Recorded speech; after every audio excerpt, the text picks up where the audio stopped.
رمضان کی مقدس رات تھی۔ آسمان میں چاند اپنی روشنی بکھیر رہا تھا۔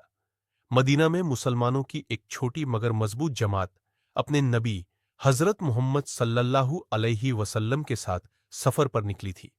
ان کا مقصد جنگ نہیں بلکہ ایک کارواں روکنا تھا، لیکن اللہ نے ان کے لیے ایک اور بڑی آزمائش مقرر کر دی تھی۔ مکے کے قریش کو جب خبر ملی کہ مسلمان ان کے کارواں کو روکنا چاہتے ہیں تو انہوں نے ترنت 1000 کا مضبوط لشکر تیار کیا۔ ان کے پاس گھوڑے، اونٹ، ہتھیار اور مکے کے سب سے جانباز لڑاکے تھے۔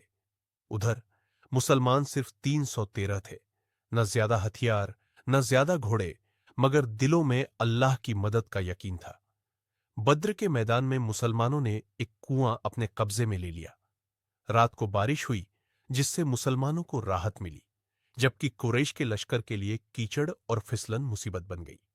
اس رات حضرت محمد صلی اللہ علیہ وسلم پوری رات سجدے میں گر کر اللہ سے مدد مانگتے رہے۔ انہوں نے فرمایا، اے اللہ، اگر آج یہ چند مسلمان ختم ہو گئے تو پھر کوئی بھی تیرا نام لینے والا نہیں بچے گا۔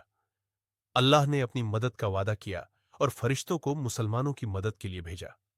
صبح کا سورج اگا اور جنگ کا اعلان ہو گیا۔ سب سے پہلے مکے کے 3 نامی پہلوان عتبہ، شیبہ اور ولید میدان میں آئے اور مسلمانوں کو للکارا۔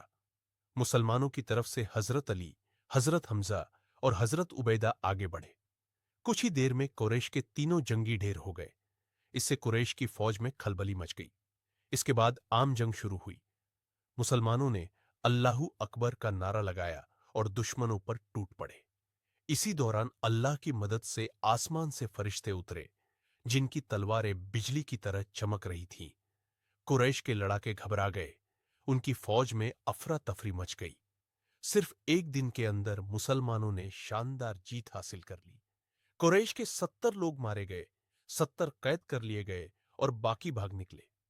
مسلمانوں میں صرف 14 شہید ہوئے۔ بدر کی جنگ صرف ایک جیت نہیں تھی، یہ اسلام کی پہلی اور سب سے بڑی فتح تھی۔